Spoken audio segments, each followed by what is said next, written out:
Welcome back, folks. Thanks for joining us as we continue the afternoon portion of the discussion. We did talk about the end-of-hour state of charge proposal in the morning, followed by the market harmonization for forest resources. We do really appreciate your feedback, particularly on the second topic, as we churn through this topic for assigning the marginal cost, especially the cycling costs as it relates to the lithium-ion operations for batteries.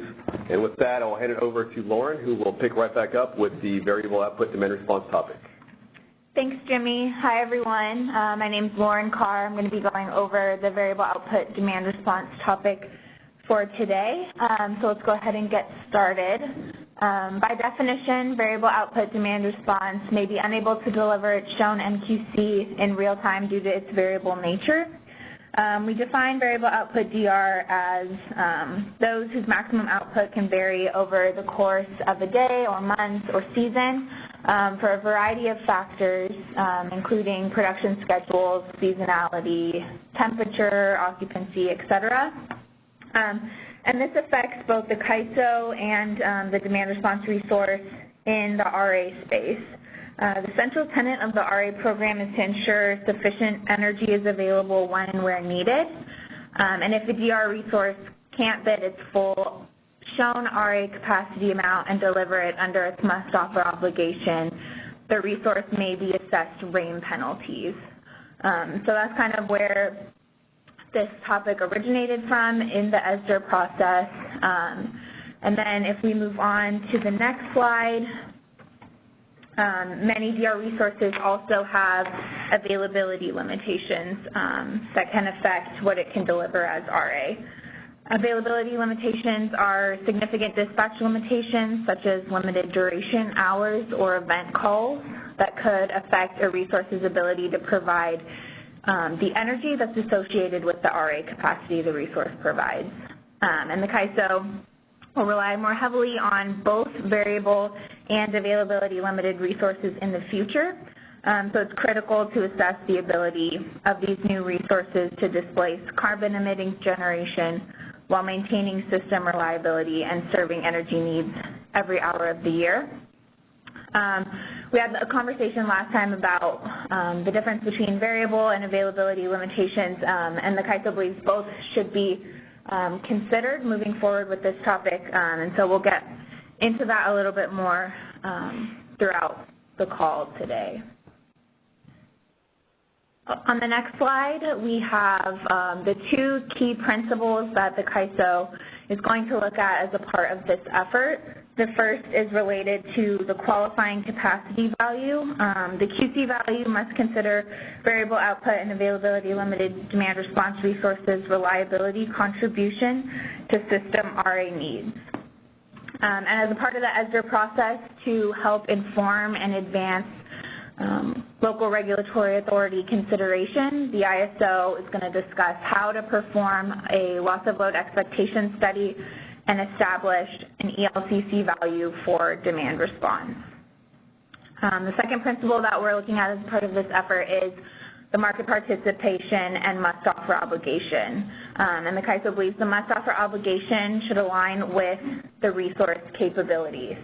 So therefore, the ISO is going to consider exploring altering the must-offer obligation for demand response to allow variable output DR to fulfill their must-offer by bidding their full capability rather than that static shown NQC value.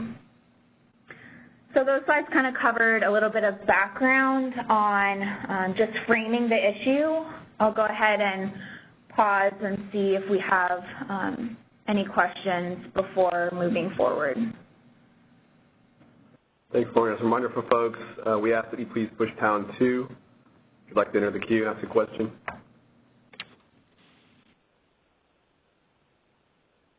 We have no questions at this time. Okay. Moving forward on the QC valuation topic, the CAISO believes the ELCC method can and should be applied to variable output and availability limited demand response. ELCC is a probabilistic approach used to quantify the contribution of resources or a group of resources to resource adequacy by assessing their ability to avoid a loss of load expectation. The CAISO believes that ELCC is beneficial because it can compare the reliability contribution of different variable resources, including other DR programs or other technology types. So depending on the portfolio of resource adequacy resources in the system, the reliability contribution can differ by resource type, DR program, et cetera. Also, the ELCC value can capture the incremental benefit and saturation rate of demand response to system reliability given program design configurations. For example, a DR program that is available for 4 hours may have a different ELCC value than a resource available for 8 hours. And the same can be said for programs available at different times of day as well. So those are some of the benefits, the ISO sees in the ELCC methodology for demand response. On our next slide, the CAISO is contracted with E3 to develop a methodology and provide ELCC values for demand response for stakeholder consideration as part of the ESDR initiative. This analysis will consider inputs that inform resources availability, and this could include the number of calls a DR resource has, calls per month or per year, or the number of consecutive days a resource can provide load reduction. Also, the maximum call duration, so the number of consecutive hours a resource can provide load reduction, as well as an hourly availability profile, and this will reflect the variable nature of certain DR programs. So if the maximum capability of a resource varies by hour or by season or with different weather conditions, this study would also inform how the ELCC value would be affected by that. So the CAISO and E3 will collaborate and review results with stakeholders as part of the ESDR process. We are working with E3 now on this work, and we're expecting potentially something at the end of the year or beginning of next year with some numbers there to help inform stakeholders as well as LRAs on what a ELCC value would look like for demand response. Any questions on what we've covered so far? We do have questions. Caller, your line is now unmuted. Go ahead. Hi, thank you, Lauren. This is Maria from Home Connect. I have a question regarding how CAISO plans to determine the nameplate capacity equivalent for something like demand response. So first of all, I think the study will be incredibly helpful, and I'm looking forward to reviewing it likely next year.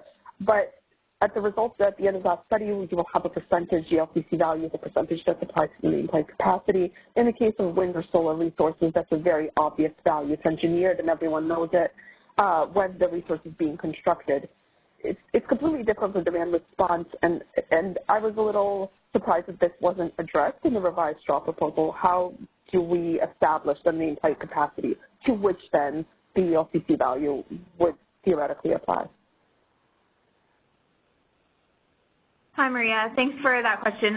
We are thinking about that as to what the nameplate capacity could be for demand response, and we acknowledge that it is different for wind and solar versus a demand response resource. And I think we kind of want to look to stakeholders to see if they can provide us with some sort of way to come up with the nameplate of demand response,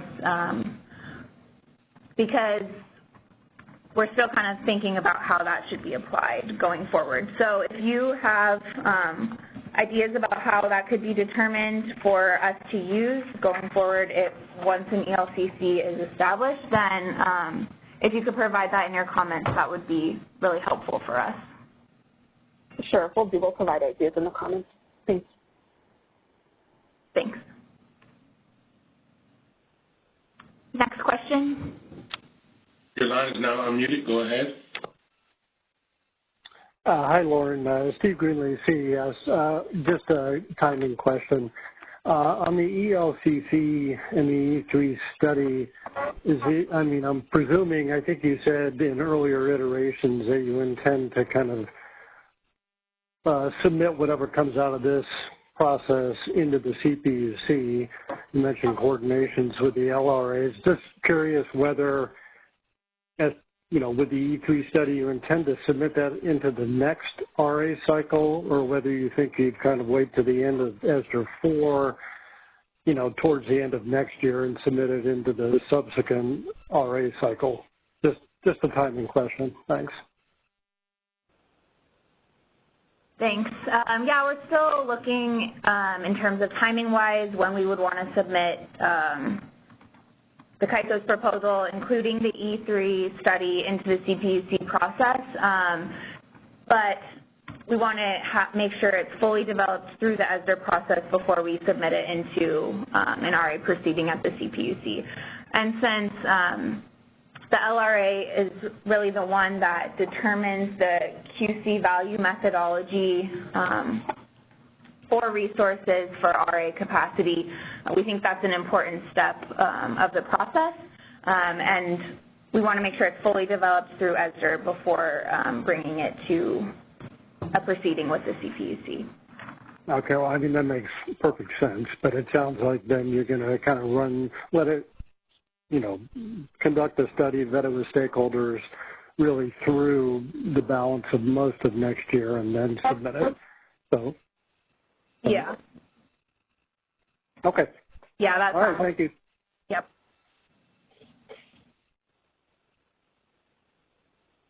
Looks like we have one more caller. Yes, your line is now unmuted. Hi, this is Noah Tom from San Diego Gas and Electric. Just a follow-up question to process. Does this proposal require tariff changes to the extent of the CAISO's own default qualified methodology? Yeah, that's a good point. The CAISO does have tariff provisions for default QC valuation methodologies if the LRA does not adopt one, and we do think that this could be something that could potentially be incorporated in the ISO tariff as well. So is that a goal for this proposal to actually do that, or you're still trying to decide whether or not this will go into the tariff? It's one of our goals for this effort. Okay, thanks. Yeah. Any other questions?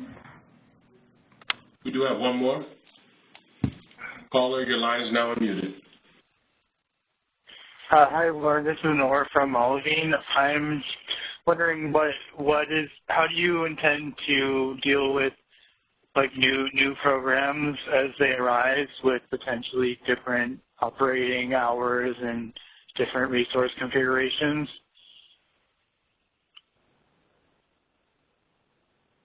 Yeah, that's a good question. I think as a first step with our study that we want to conduct with E3, we want to look at existing programs and what are their characteristics today.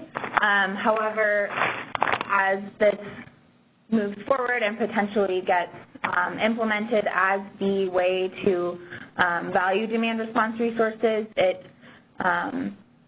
may be important to consider those changes going forward and evaluating new programs based on potentially changes over the course of time.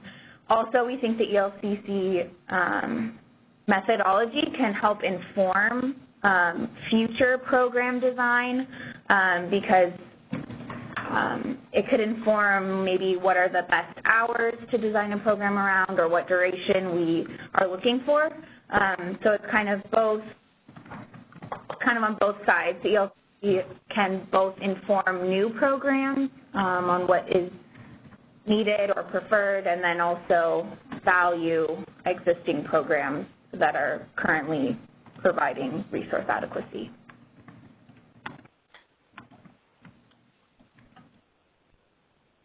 this is John Good. It's not like that ELCC is a one-time calculation. It's something that you do over time as things change and evolve, just like we do for wind and solar. You know, the ELCC values for solar have been dropping just because as you add more and more of the same type of resource to the system, its ELCC value decreases. So. Yeah, I think it might be good to work through what kind of process, if this ends up being how the direction the CAISO and CPC go in, what kind of process there is both for reevaluating existing programs and for evaluating new programs, both utility programs and potentially CCA programs as the CCAs proliferate and develop their own programs.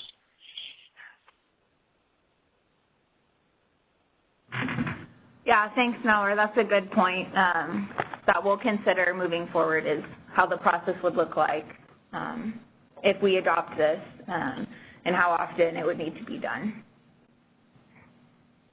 That partly would be addressed through the PUC process as well because, again, as the LRA establishing these capacity values, just like they do, again, for other resource types like wind and solar, this would be part of that process of the PUC. So. Mm-hmm.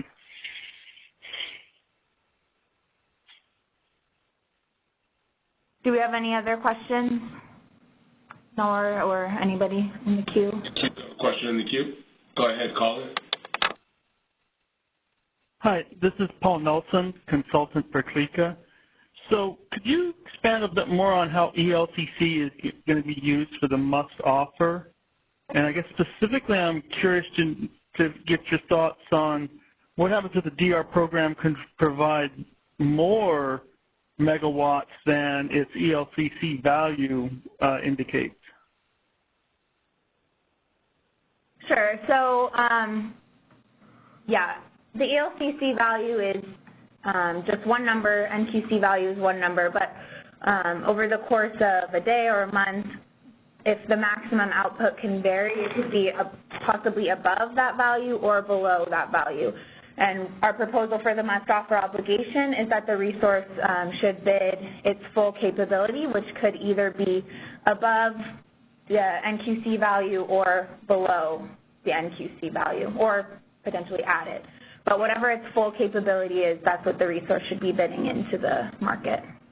No different than solar, where solar has low value, but it doesn't mean that at certain times it produces a lot more than that, and other times it produces less. That's the nature of a variable resource. So you're saying its obligation then would be its NQC or its maximum capability then? Is that what you're... No, it would be whatever the resource can provide, whether that's above the QC or below, whatever the resource can provide is the must-offer obligation. So it would be a variable number. Okay. And so in terms of if it's following RAIN, if that still applies, there's no credit for delivering more than its NQC, but there's penalties if you provide less than NQC. Is that my understanding how the current RAIN rules work? RAIN doesn't apply to the variable energy resources, so again, once you become a VER type of a resource, a variable resource, those rules no longer apply. Now, what's a little challenging with demand response is it's not exactly like a VER in that a VER resource like a wind and solar obviously wants to produce whenever it can, whenever the fuel is available via, wind or solar energy. Versus demand response doesn't quite have the same motivation, even though it does have the ability to have a variable output. So that's a little bit of a challenge that we have to address is how do you ensure that demand response is actually bidding its sort of forecast capability in every hour that it is available to deliver some sort of demand response? How do you ensure that, and that they're properly motivated to do that and make that offer. It doesn't mean that they're going to be dispatched. It just means how do we ensure that they're making a reasonable forecast of their capability hour by hour. And then, so ELCC would be used for that forecast, or something other mechanism would be used? We're proposing that the SC for the resource submit a forecast to the ISO, because the ISO doesn't have visibility into individual loads or enough visibility to create a forecast on our end, so we're suggesting that it be submitted by the SC. Paul, this is Eric. This is under the assumption that resources, DR resources and programs today, bid into the market with a kind of expected capability or forecast, you might call it. I mean, the way that we see, utility non-supply plan bids come in, they're varying. And so we think that rather the ISO trying to do that, the scheduling coordinators of these resources have, the technology and probably the better foresight to do that. In fact, we see that today, Paul. You see, again, like Eric said, the utility programs have a shape to them. A lot of the third parties try to keep their programs purposely under a megawatt so they don't get hit with the rain, and they have a shape to them.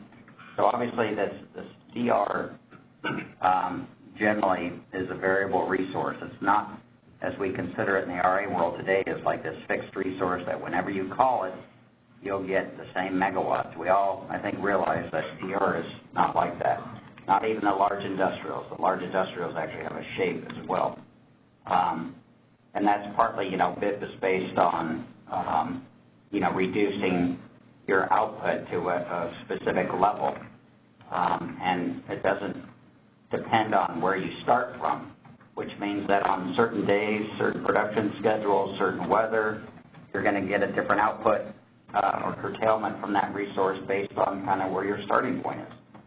And so the bid programs are just as variable, it ends up as other DR. And the customers are the best to be able to identify what that capability is. The challenge is how do we motivate so that those bids do come in, that those forecasts of what their capability are realistic. How is that auditable in any way? Because again, it's not like wind and solar that we can, do a weather forecast. So this is part of the challenge, but we do want to exempt these resources from rain and treat them more like a variable energy resource. But that's really going to depend on how well the community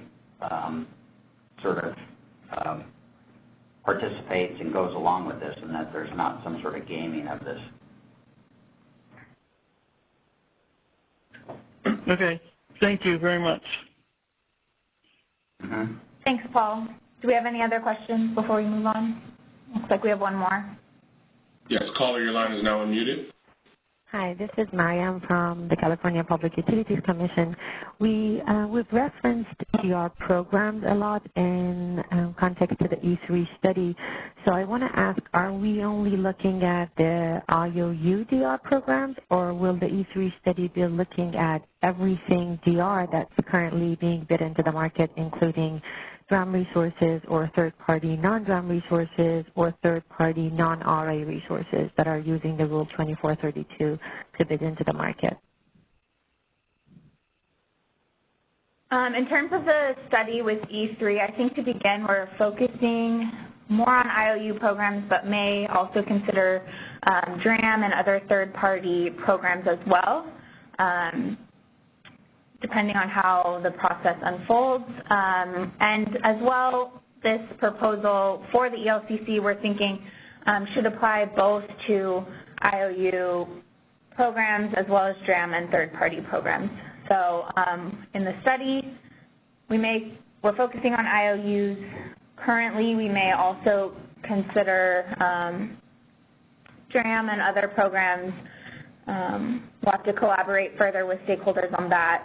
But the proposal overall, we envision applying to all programs. Okay, thank you. We have no further questions at this time.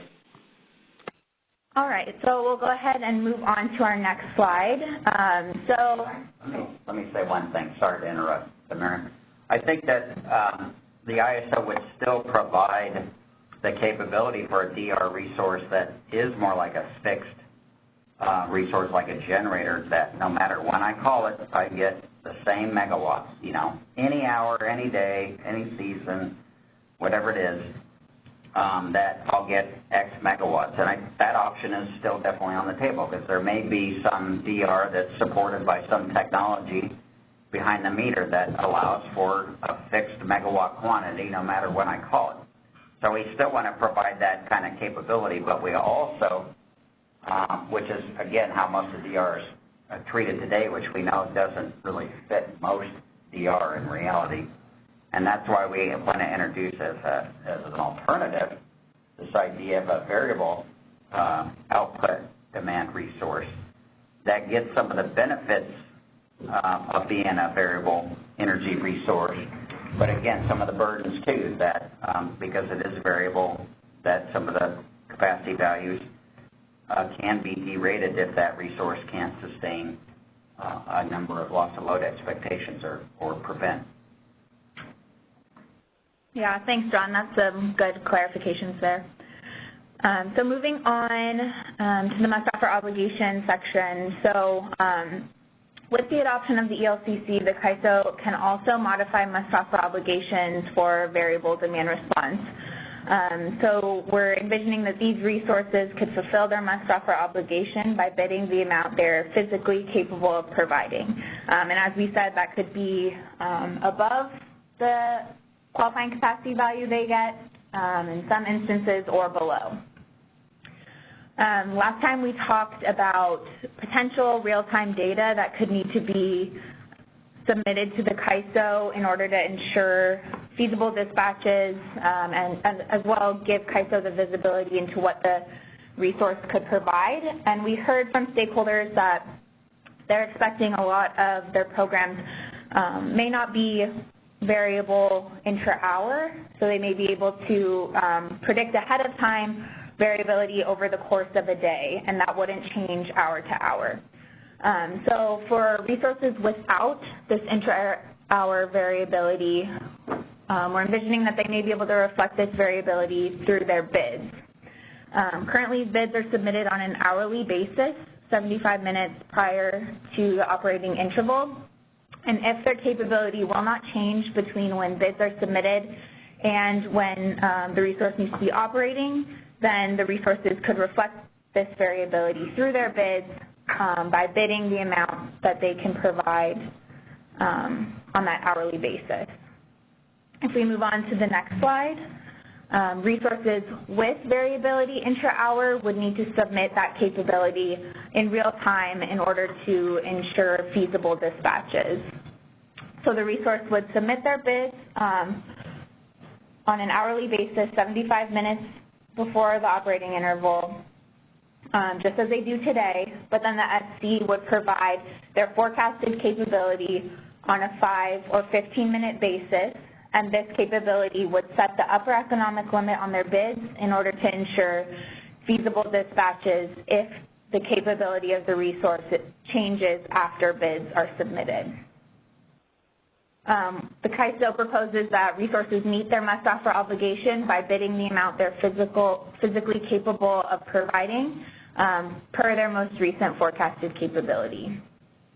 And we're also considering the timing of must offer obligations for all demand response resources, since stakeholders suggested DR resources may have differing degrees of variability, which may impact their forecasting needs as well as when they would need to offer into the market. And we'll also need to consider developments in day-ahead market enhancements and RA enhancements that are looking at changes to the must offer obligations.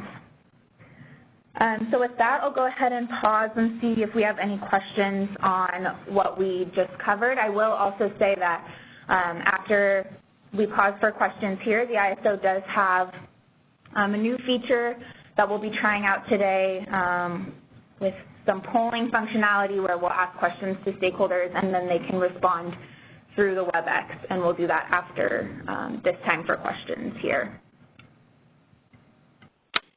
We do have questions on the line. Caller, your line is now unmuted. Go ahead. Hi, this is Noah from SDG. Just a question. Is there any DR resource that you would not consider as variable at this point, based on the definition you've set up?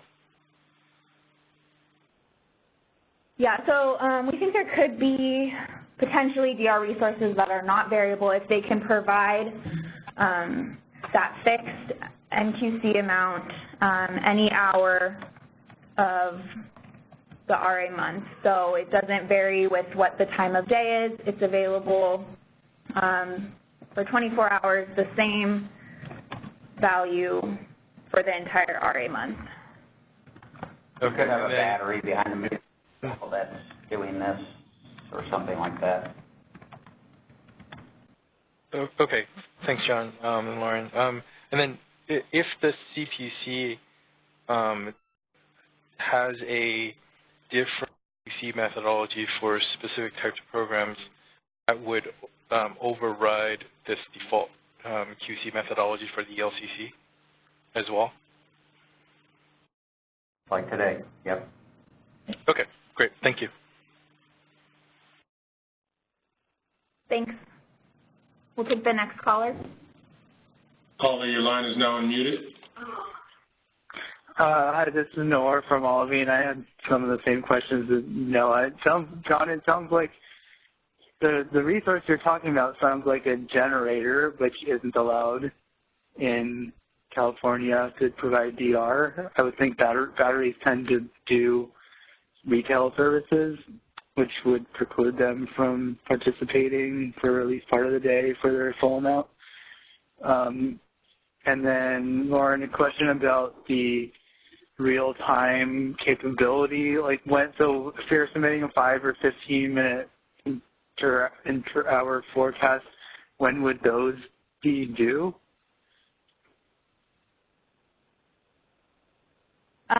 They would be submitted on a rolling basis, and then the most recent forecast would be used to set the upper economic limit.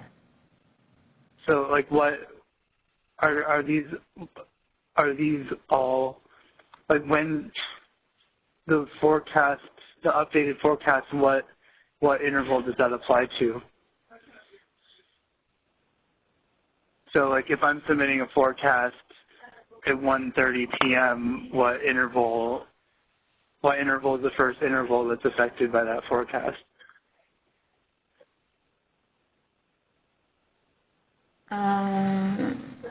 Or to put it another way, for like the, yeah. Does that make sense? So, hi, this is Greg.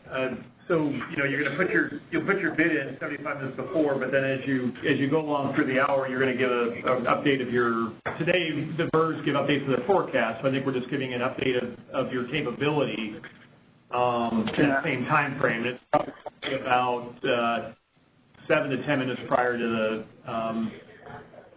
to the binding interval, but you'll of course give us data for like the next hour or 2 hours or something like that. I can't remember what the actual. Okay, so like every 5 minutes or every 15 minutes, you submit a forecast for like every interval, like 7.5 minutes out and further or something like that. I think that's what it is. I don't know the exact number, but basically every 5 minutes you're going to give us an update, and we'll take the latest values you give us to determine where Maybe more of that in the policy for some of those timing issues. Again, those are sort of more of the BCM type of things, but I think it's fair to try to outline some of that for difficulties to what timing is. Yeah, I would just say. Okay, thanks. You were fighting today for that, but I just. Yeah, we're trying to leverage that same functionality, same process, same timing, all of that. So that's a good question. I think it's something that we can provide some details on. Okay, thanks. Thanks, Nor. Do we have any other questions? Caller, your line is now unmuted. Go ahead. Yeah, this is basically just echoing, but I think right now very few, this is Alva from PG&E, very few VERS actually submit a forecast. We basically find out what the ISO has forecasted for a particular period on some granularity, but we're not actually using the data.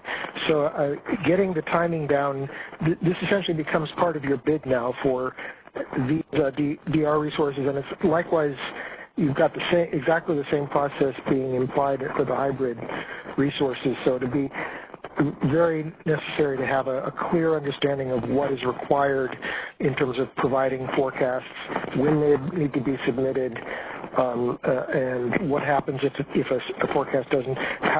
Is there a clean bid concept with forecasts? In other words, do we get a chance to see whether the forecast has been received? All of that, it would really be helpful to get some clarity on, because this is a new area, really, for most market participants, I think. Okay, thanks for that comment. I would agree with all of that. We do provide the option for VERS to submit a forecast, but not very many do. We're trying to leverage that functionality for DR, and I agree it would be helpful for us to provide more detail on the timing and what would be required. So we'll do that for the next iteration of the proposal going forward. And also the challenge here, that option for the ISET forecast, like many of the VERS take advantage of, understandably wouldn't be available for the DR because, again, we have no idea, unlike we do for forecasting wind and solar. Understood. And I just think, as I said, it's going to be something that's going to require some interactive testing to make sure that everybody understands how the data flows, how they know what's in the system, and so forth. It's over and above bidding and outage management. Now there'll be a third potentially significant source of data going to CAISO to run in the market. Correct. Yeah, agreed. Thank you. All right. Do we have any other questions in the queue? We have no further questions right now. All right. Okay. So now I want to move into this new feature that the ISO is going to do for this stakeholder meeting, which is a polling function. And the ISO has come up with 2 questions for stakeholders, multiple choice, that we want to get your feedback on, related to forecast submission and the amount of variability resources have. So we'll go ahead and move into that.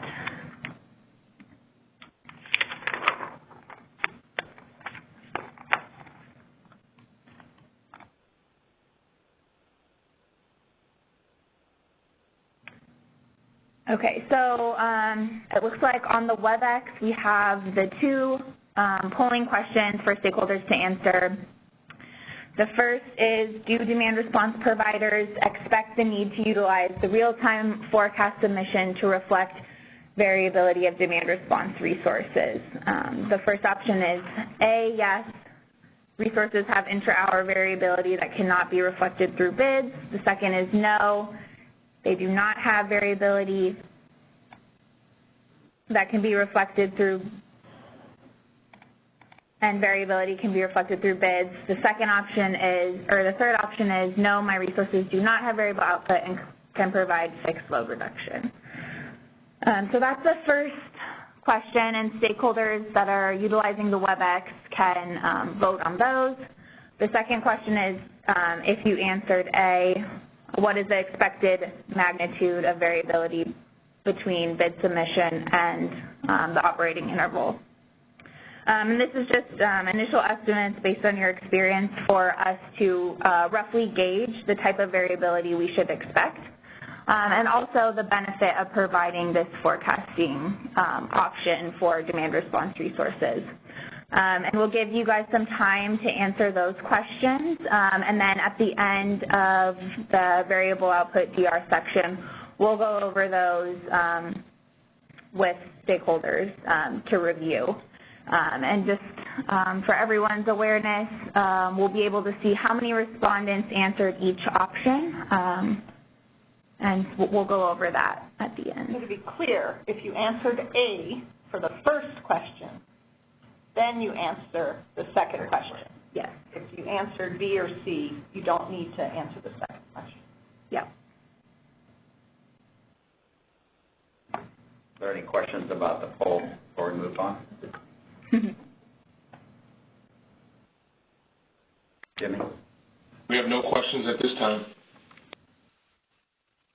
All right, so I'll go ahead and finish up with our last slide and give stakeholders a chance to look at those questions and provide their answers. And then at the end of this section, we'll go over the responses. And this is something new that we're doing just to kind of get a little more stakeholder interaction in a different way on these calls. So this is the first time that I've used it, and I think most people in the room have used it, as well as stakeholders. This is probably a new thing. Okay, so moving on to our last slide, we kind of talked about this a little bit already, but with these new bidding options, we want to ensure there aren't any disincentives for submitting your full capability.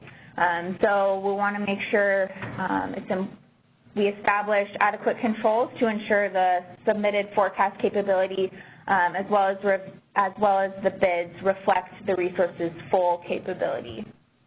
And we're considering ways to eliminate any disincentives for submitting or bidding full capability, including auditing provisions, testing or performance penalties. And this is something that we've identified since the beginning that may be necessary for us to do, but we haven't come up with a firm proposal on how this should be done or the best way to do this. So we welcome stakeholder feedback on any controls that should be put in place in order to ensure resources submit their full capability under this new proposal. So that's all I have on the variable output DR topic. I'll go ahead and see if we have any more questions, and then we'll go over the results of the poll. So do we have any questions in the queue? We do have a question in the queue. One moment. Caller, your line is now unmuted. Hi, Lauren. Sorry, this is Maria again from Noncontiguous, and this may be a silly question, but when you say intra-hour variability, when I first read that, I thought you meant a resource whose what they can deliver varies, is not the same throughout the day. It varies hour by hour. So for our resource, in many cases, that's true. But it is not so that we don't expect our forecast would vary hour by hour. We would be able to submit that variability in the bids in day ahead. So do you mean intra-hour variability in terms of what the resource can deliver, or how often we expect that deliverability to change? Yeah, so what I mean by intra-hour variability is if the capability of the resource could change from when a resource submits their bids at T-75 and when they're actually supposed to respond. So if a resource can reflect their variability over the course of a day through their day-ahead bids or through their real-time bids that are submitted on an hourly basis, then they would not have intra-hour variability and would not require a real-time forecast on a 5 or 15-minute basis. Does that make sense? Okay, got it. Got it. Thank you. Yeah.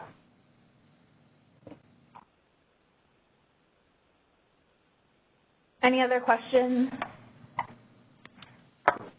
We have no further questions at this time. All right. So with that concludes my presentation material. Maybe now we can go ahead and see if we got any responses to the polling questions. Thanks so much, Lauren. Operator, before you release the poll results, could you let us know how many participants have actually answered the poll? Last I saw was 6 out of 83. Do we get more than that by chance? And if not, we can give folks, more time to answer the question because we would like to see the results now before we move on to the next section. Yes, we currently have 8 members out of 82 members that took the poll. Want to wait till the end?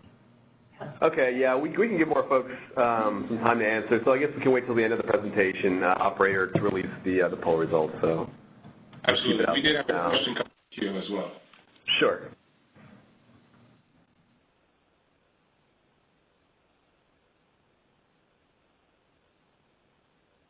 I'm sorry, that was a repeat question.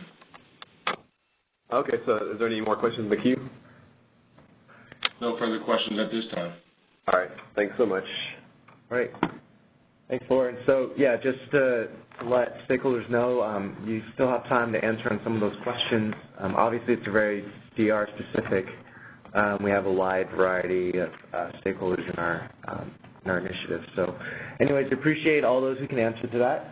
Let's move to our next section, though, with options to reflect operational characteristics of DR resources.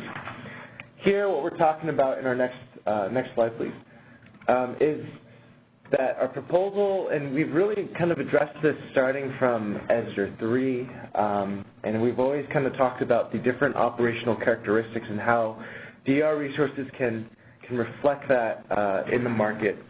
And through the evolution of this process, we introduced things like the hourly and 15-minute bidding options.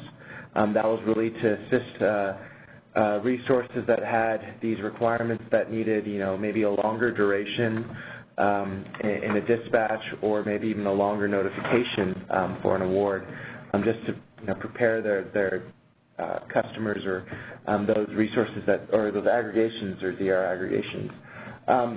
Here, what we're trying to do is look at some of these kind of different characteristics and really asking the questions: does our market tools,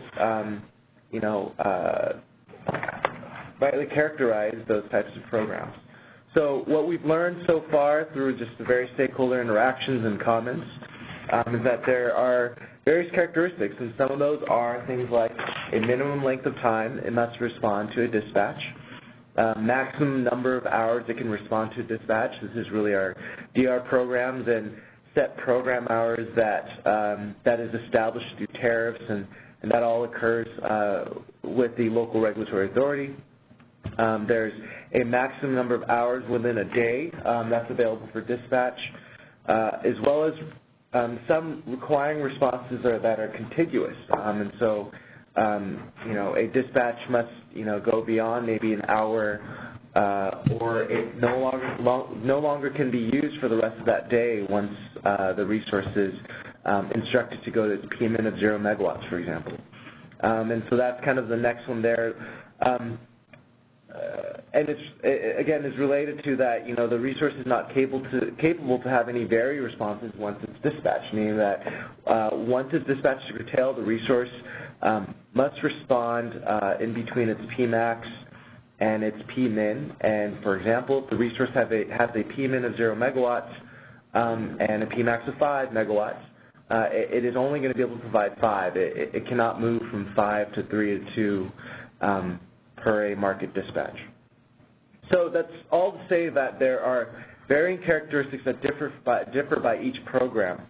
And in our next slide, we've really laid out options that we have that exist today or that are coming down in the pipeline through things like ESDR 3 as well as other stakeholder initiatives. Two of them that's listed here. The first one is the resource is able to register their startup costs and also, sign up for an hourly or 15-minute bid option. This would, really help to solve issues for those who need a longer notification period or a longer duration. But more importantly, if the resource if the DR resource chooses to have a 0 PMN, by putting in a non-$0 bid, non-$0 startup cost, it's something that the market can understand and try and optimize when it's making commitment decisions in the day-ahead market. And so that's one way we think that resources can utilize existing kind of tools and functions. Secondly, there could be a minimum load cost with a PMIN that's greater than 0 megawatts. And for those stakeholders, if you remember from a previous meeting, we went through some scenarios of a PMIN equal to, or I guess, a PMIN greater than 0 that is almost equal to its Pmax. And having that option, a resource could register minimum load costs, and then the DR would be able to commit, or would only be committed to its PMIN if the market determines it's economic to do so. Actually looking at some of our data, it looks like some of our DR participants are utilizing this PMIN equals to Pmax option, and we think that is an option that DR resources can use today. Now, for resources that don't have flexibility, or we've also heard from some stakeholders that these scenarios still, certain issues still arise if they have any of these options when they use the options I just went over. We are looking to propose a maximum daily runtime on our next slide, and this constraint is allowing a DR resource to identify the maximum number of hours the resource could be on over the course of a day. So do you want to separate out from our previous, in our straw proposal, we laid out a maximum runtime, and the difference here is that the maximum daily runtime is not looking at how many hours, what's the maximum number of hours when a dispatch, when a resource receives an award or a dispatch. This is saying, regardless of how many times a resource is given an award, what's the maximum number of hours the resource has over the entire day. So a master file parameter would represent this maximum number of hours that the resource can be committed and or dispatched in one day. We would think that we're proposing that this parameter would apply for both our proxy demand resource and reliability demand response resources. And this is something that we would have to open up to a limited number of participants or resources.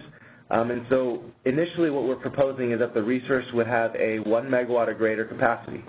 So that means its Pmax is registered at least 1 megawatt. But I do have to note that we are considering additional resource requirements, again, for an explanation we have on the next slide here. We do need to limit the number of DR resources utilized in the maximum daily runtime because we have some concerns with overloading market systems with an increasing number of market participants and resource IDs. Currently, we have upwards of 800 PDRs that are bidding into the day-ahead market, and this is just one of the two, right? We still have our reliability demand response resources, but just under PDRs, we have a lot of resource IDs that are bidding into the market, and adding an additional constraint could impact market performance and jeopardize our 1 p.m. day-ahead market publishing deadline. And so with those considerations in mind, we do want to consider and we want to propose this maximum daily runtime, but we do need to understand that there are some limitations we have when implementing these types of new constraints into term. So I'm going to stop here and see if there's any questions or comments from the stakeholders. Thanks, Eric. I'll just note, as you're formulating any potential questions for the polling, it's anonymous polling. We don't see who answered what, just for FYI for folks. Okay, so do we have any questions or comments? We have no questions at this time. Okay. So these next few slides, we have some examples that I'm actually hand over to Jill, but really it's just to go over how this maximum daily runtime is going to really look like. What is this relationship, and how is it going to be treated in the day ahead and roll into the real-time market? So transfer it over. Okay. Yeah, so we're on page 49. This first example is an example that's taking a look and utilizing the maximum daily run. And this particular example is when it's committed in the day ahead. The characteristics in this example are that they are utilizing a Pmin equal to 0. The startup could be greater than or equal to 1. A minimum runtime of 1 hour, and in this example, a maximum daily run of 5 hours. Recognizing that this is the proposed new constraint of maximum daily run time. The other ones are characteristics that can be parameterized already in the master file. So this is just adding this additional constraint. The gray bars within all of these examples indicate what the available quantity or capacity of this resource is on an hourly basis. We just looked at a range of hours that we normally see these resource types bidding into. They may have availability outside this range, but in this case, we're just looking at this particular hours as when they have available capabilities. As mentioned, since this is a P-min of 0, the resource was committed in the day ahead at their P-min of 0. They may not be, that's the one startup that they have, or potentially this could even be an example where they have more than one startup. But then you can see that it is limited by the maximum daily run. So you will only see a commitment for that 5 hours. In this case, it's contiguous because that's just the decision, the market decision to commit this for those 5 hours, hour ending 17 through 21. And then in real time, it's just indicating that in this case, they were dispatched because of the, again, an assumption is there's bids that are now coming into the real time of those available capacity, and then it's dispatched. And again, in real time, this maximum daily run would be considered, and it would only be dispatched within those hours in which it was committed, recognizing that constraint of 5 hours. So that's pretty simplified. Going on to example 2, this is one of the things that we did see as still problematic, even with the use of a maximum daily run time, that there could potentially be this non-contiguous dispatch in real-time market. And this is really just based on the differences when, in terms of when what a startup represents to the ISO when there is a P-min of 0 for these resources. So, one of the ways to minimize this happening is to have a P-min greater than 0. In this case, it's showing a startup of 2, again, a currently available constraint, minimum runtime of 1 hour, currently available constraint, and then this maximum daily run of 5 hours. So in this case, because it does have multiple startups, which we've been indicated, we've received comments that this potentially is what some of the programs have, multiple startups. They're able to run, minimally run for 1 hour, but may be able to have these multiple startups with a daily run of 5 hours or less. So this case shows the commitment, again, meeting both the startup minimum run and maximum daily run time. But in this case, it could still see a non-contiguous dispatch in real time from that hour ending 15 to hour ending 16, while still meeting its startup constraint, because this does not look like a shutdown for the ISO because the P-min being 0. And so it's meeting both the minimum run, and then in terms of the maximum daily run, it could see an additional hour ending 21 dispatch within their maximum daily run constraint. Now we'll go to the next one. That's really kind of trying to describe the interaction between day-ahead and real-time markets. Again, the characteristics of a P-min equal to 0, 2 startups, minimum run of 1 hour, and that maximum daily run of 5 hours. Now, in this example, it's not committed, but it's actually awarded in the day ahead. It could be awarded for hour ending 16 through 18, as well as 21. But in real time, because of the fact that the assumption under this example is that there are bids for all of the available hours, because it had an award in day ahead, now it's coming into real time, it's bidding in all available hours. Because hour ending 19, there's available capacity and there's a bid, It's showing that not only would it be dispatched potentially for the awarded hours, the 3 hours awarded in the day ahead, but it could be dispatched for that 4th hour, and then later on in the hour ending 21 be dispatched based on the day ahead award, and again meet all of the constraints that have been parameterized based on the resource characteristics. So again, another example of what you might see, and in this case it's the interaction between a day ahead award and a real-time market award. So we went through those fairly quickly. Hopefully it gives a little bit of a flavor of how this maximum daily run parameter could be utilized and what the results might be within the markets. And I will just leave it there and see if there's any questions on the examples. We do have a question. Caller, your line is now muted. Go ahead. Hello, Jill. This is Alva. On your examples, we're not it's sort of just a little surprising that you don't have the possibility of putting in a non-zero cost for running at zero, or the no load cost, because that would also have an impact on whether the resource would dispatch down to zero and back up. Would that be correct? If you put a cost, as is going to be part of the ESDR Phase 3B at the end of next year, we put a cost on running at zero, that should disincent unnecessary operations at zero, basically. Hi, this is Greg. Yeah,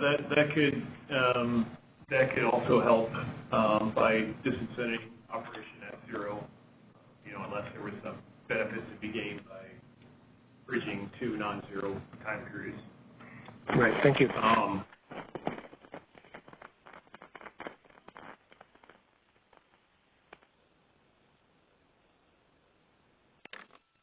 We have no further questions at this time.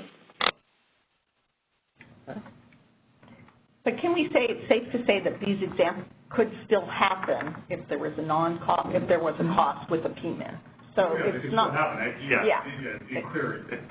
Disincentivize, but it wouldn't necessarily exclude the possibility. Right. Yeah, and I think just working through some of the examples, hopefully stakeholders can take these in and process it. Hopefully there are some ways to kind of move away from potentially a zero PMIN. Maybe there are some ideas of a minimum capability. So really the minimum, the minimum megawatt value that the DR resource can provide, so that at a cost, and so that could kind of move away. That could prevent some of these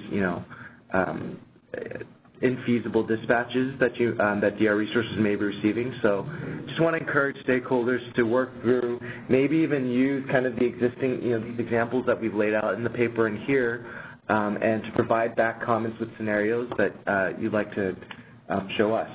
So just want to encourage that.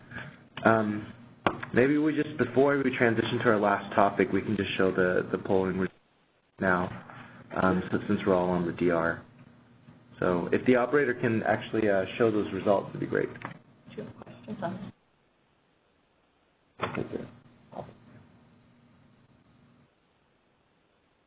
Thanks, Eric. Operator, if possible, if you could display the poll results for us and the audience to view. Absolutely. I'm closing the poll now. All right.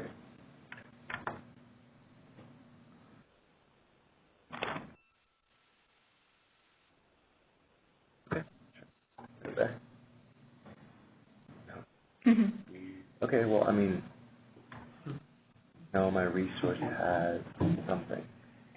All right, so it looks like for question 1, for those that did provide an answer, most of them suggested that resources have variability that can be reflected through their bids rather than a real-time forecast. So that's good for us to know, just on our end, the necessity that stakeholders feel is present for the real-time forecasted capability option. We didn't get too many responses on the second question. That's okay. These are just questions to kind of spark stakeholders thinking about the options for reflecting variability. And I also want to say if any stakeholders have additional detail that they want to provide to the CAISO, please do so in your comments.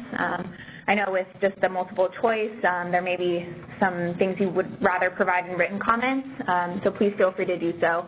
And for those that did participate, thanks for trying out this new feature with us. Yeah, especially I'm really interested on the two responses to the fixed the fixed output.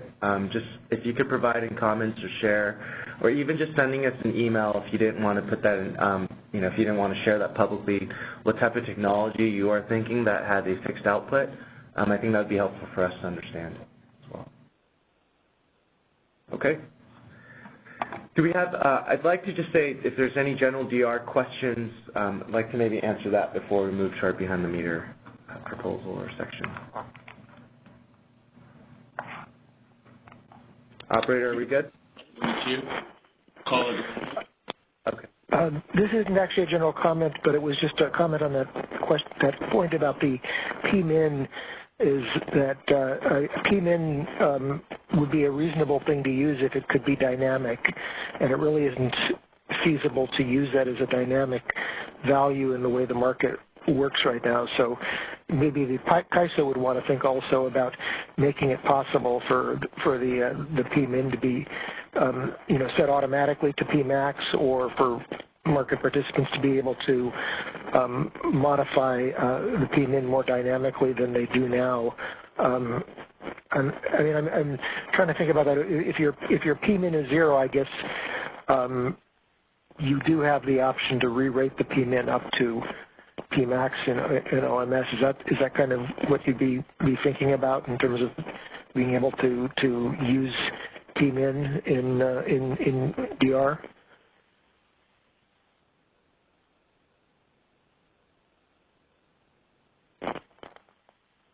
Use that example. Yeah. That was one area that we do see some market participants using today, where their P-min is equal to the P-max. I know we've definitely heard previously about making P-min more of a dynamic feature, but that's, maybe without having to create, a new functionality in the marketplace.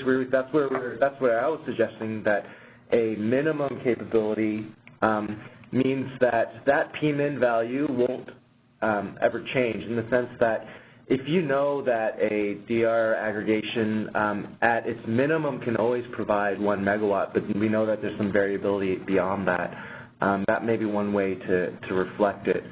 But Alpha, to your point, you're saying that maybe that, let's just say take the 1 megawatt, it could dip below. And that's where I would think that maybe if it goes below that, maybe 0.5 megawatts, so half a megawatt is actually the true kind of P-min. I don't really quite see, I'm kind of going back to being in my thought on your poll is we're in category B, where we have time varying DR availabilities, but they're not going to change further than some values that we're capable of putting into our bids. But nevertheless, they vary, and they can vary anywhere. It's going to be something produced mechanically, so it could be, even though it's a 1 megawatt DR resource in one particular interval, it's like a solar resource. It might be 0.1 megawatts, might be some tiny value. It's not the same kind of framework as you're talking about. And so if you're trying to use the P-min value to say, to put some cost on being committed, it needs to be kind of the equal, at least, of the value that the ISO is getting from the resource. I don't think it's something we would necessarily be able to map the way you're talking about to sort of a reliable p-min that we could always do. And even if we could, that value might be so low that it might not have much. It might not have the right effect on the dispatch. It might be that you would just always take the DR program down to that value, and we'd be getting a lot of low-value calls on the DR because of that outcome. So there's a lot of unforeseen consequences that can come from that. Yeah, and I think we're just trying to get to, the issue that today, though, I think we still see a lot of resources with a zero p-min with no cost at all, and so right. Yeah, so we're looking for. We're looking forward to the ESDR 3B thing. I think that will definitely help in terms of, as I say, keeping the ISO from thinking that there's no cost involved in taking a resource to zero and then bringing it back up again. A DR call. Well, I think this is Greg. I think you're referring, and it may be there may be a typo on some of our documentation, but it's the CCDEBI phase. Right. No, yeah, you're right. It's an actual cost or right. You the p-min of zero. Yeah. That's right. But that's going to be applicable to PDR. Yeah. Okay. Thanks, Alva. Great. Are we good, operator? Do we have any other? We have one more question on the line. Okay. Caller, your line is now muted. Go ahead. Sorry, this is Noor from Olivine. I guess I do see what Alva is talking about. If there's a p-min that is not near p-max but is greater than zero, I mean, depending on what level of commitment cost you have, you could have a resource committed to like 0.1 megawatts and use up its events and its baseline days and stuff for pretty low value dispatch potentially.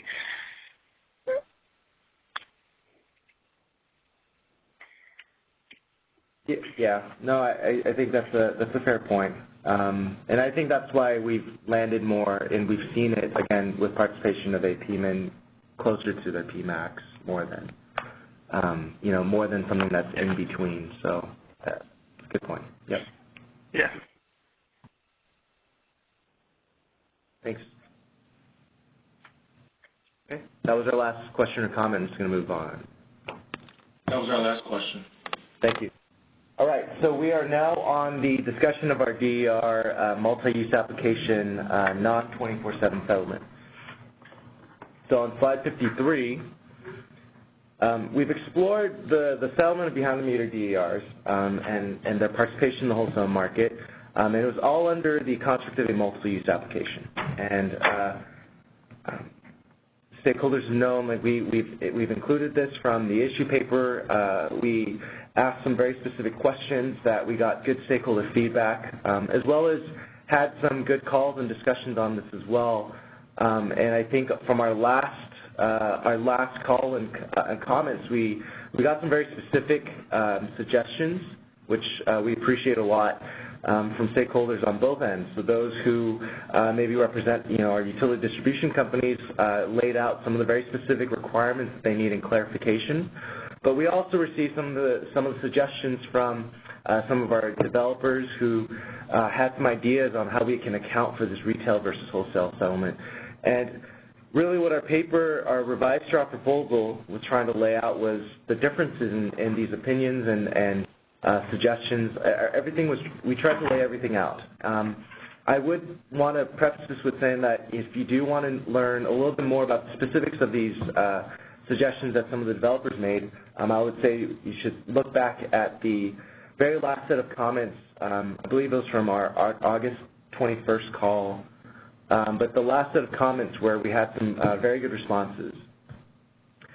All that being said, the ISO has determined that, from the stakeholders that confirmed this, that there are precursor issues that need to be resolved to accommodate a multi-use application prior to the CAISO actually considering a non-24/7 wholesale market settlement. Two things that we we found that needs to be addressed is, the first is that there's no real definitive solution with how LLCs will forecast and bid load with behind-the-meter DER participation.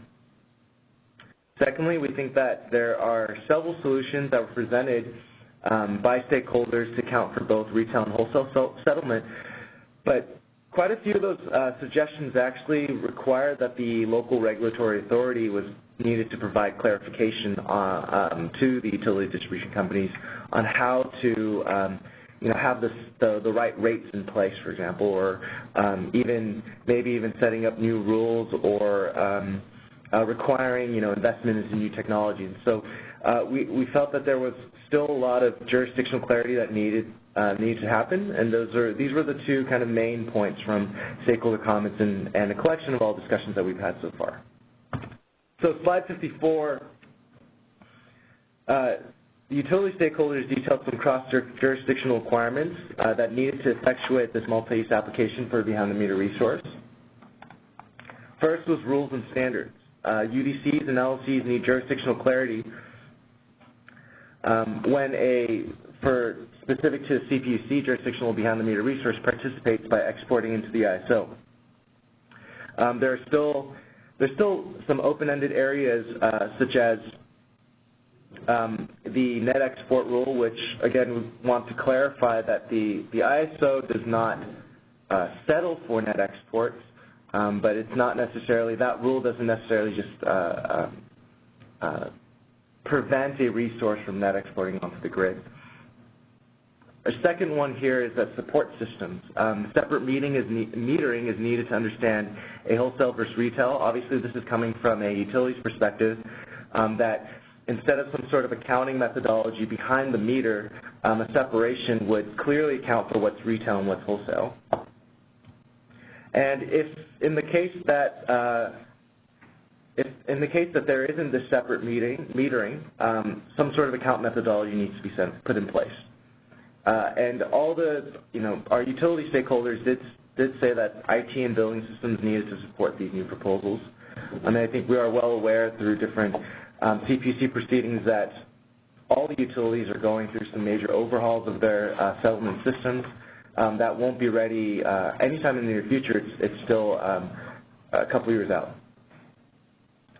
Our third piece here is operations and communication. There's communication protocols or standards for DER providers to inform LLCs of their operational configuration for a given day or season.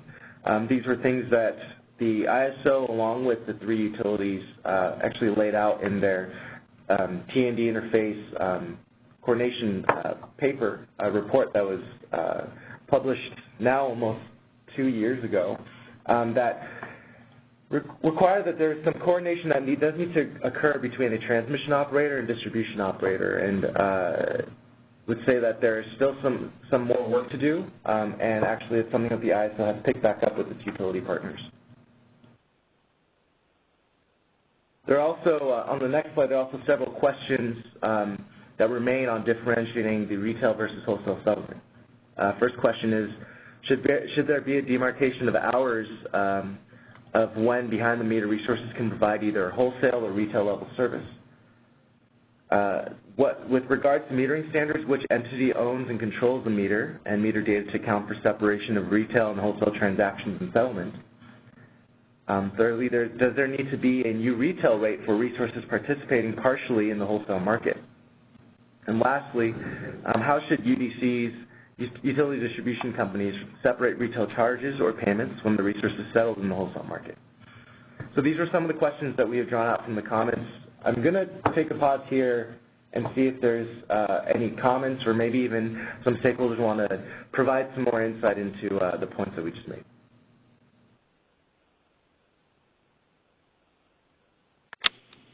We have no questions in the queue. Okay. So the next slide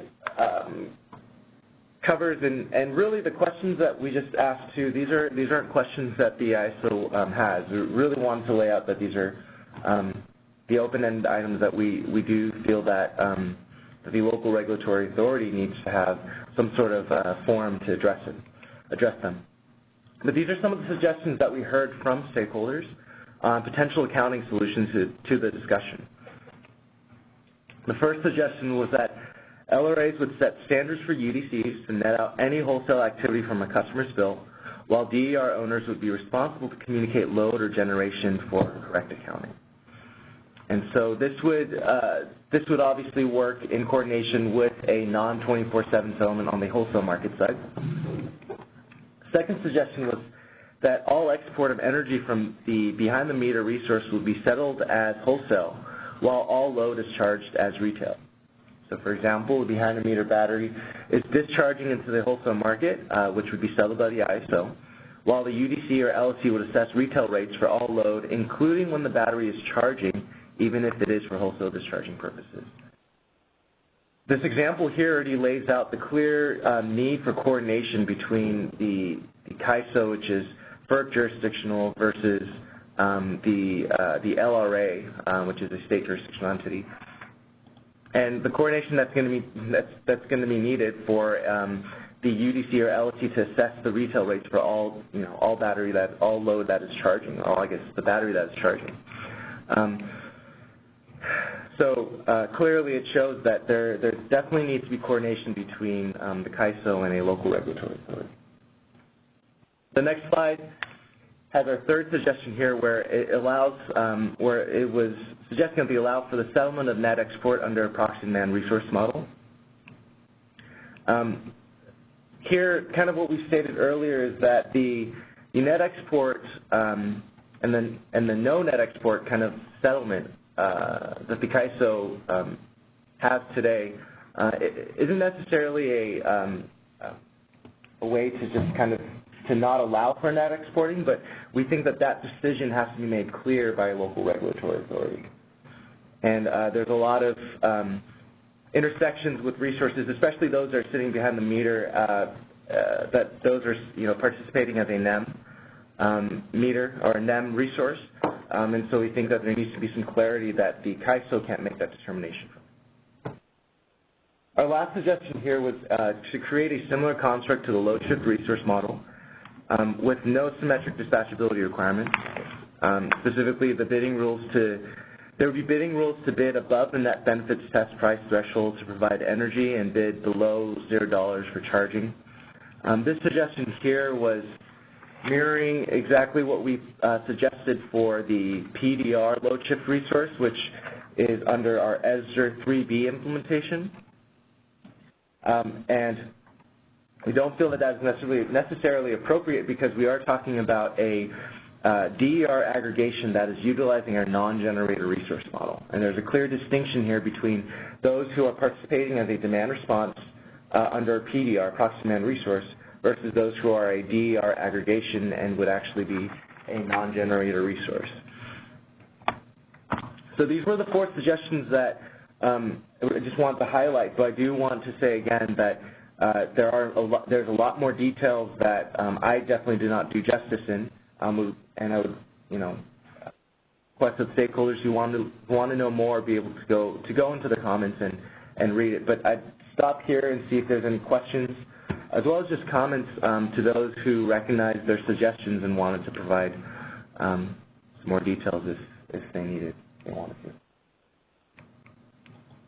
We have no questions at this time. Okay. Then let's move to our last slide here on this topic. Because of kind of the reasons, we've laid out, and we've detailed more of this in the paper, ISO has not decided to continue development of a proposal for a non-24/7 settlement for DERs. One of the main reasons DERs are physically located in the distribution system. The local regulatory authority must provide some jurisdictional clarity on several items, one of them being retail settlement rules, the metering and visibility requirements for these resources, distribution system impacts and planning, and addressing operational and forecasting concerns. The ISO is obviously ISO is clearly working on some of these areas, such as our T&D interface coordination group with our utility partners, trying to figure out what the future relationship is going to be between a transmission operator and distribution operator as we get a higher penetration of DERs onto the system. But it clearly, but because there is no clarity on very important things like the retail settlement rules for resources that may want to participate partially in the wholesale market and other times in a retail setting, there definitely needs to be coordination between the ISO and an LRA. And because of that, the ISO doesn't believe that it can just move forward without those coordination efforts. So with that, just kind of logistically with what this is going to look like is after the revised trial proposal, this item will no longer be in any future iterations of the paper. And so historical, I guess capturing of all the stakeholder comments and all the developments through this process will be captured from the revised trial proposal, but it will no longer be a dedicated section in the ESER 4 proposal.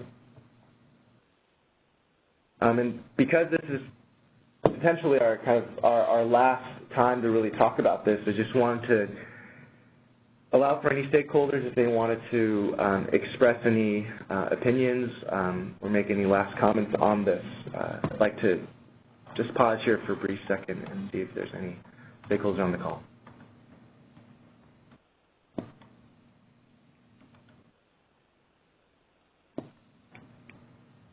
Eric, I'll give you guys a few moments to formulate any potential comments or questions as we are wrapping up this session.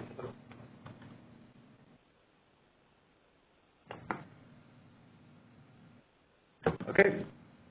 Well, I appreciate all of stakeholders that had their comments. And I did realize that actually the November 12th comments is another time where we could hear back from stakeholders. So I expect that some stakeholders will be responding in that on this topic. But appreciate all the work, and I think that there needs to be some coordinated efforts with the local regulatory authorities. So we're hoping the ISO would be, committed to working in forums there, whether it's working groups. We'd really like to see the multiple-use application be brought back to the California Public Utilities Commission.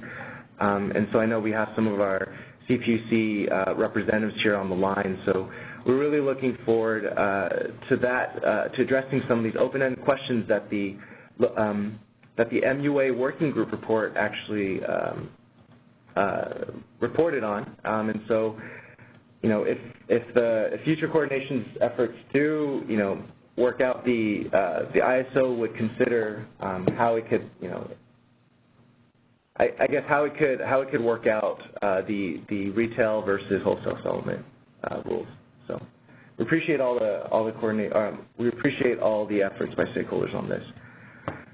We do have a little bit of time. I think we were concerned that there was not enough time, but we managed to get through it all. I just want to generally, because we still have all of our speakers here in the room, just leave it to see if there's any kind of last questions before I hand it over to Jimmy for the next step slide.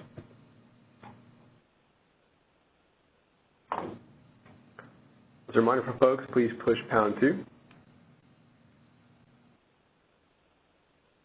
We have no questions at this time. All right. Thanks so much, Eric. And thanks, folks. As mentioned, Eric and team really did some great work with this proposal, and we felt it made great strides. So, we do seeker feedback, especially on the market power mitigation for storage resources proposal that Gabe did a fine job in presenting and did great work on as well. Departure from current rules on our DR section as well. We are seeking feedback, in particular on that section too. Then, of course, we welcome written comments, and please stay tuned for the next market notice announcing the next meeting. And as mentioned, this session was recorded. You can look out for that as well to be released within the next couple of business days. And please have a great rest of your afternoon. Thanks so much. That concludes our conference. Thank you for using AT&T Event Conferencing Enhanced. You may now disconnect.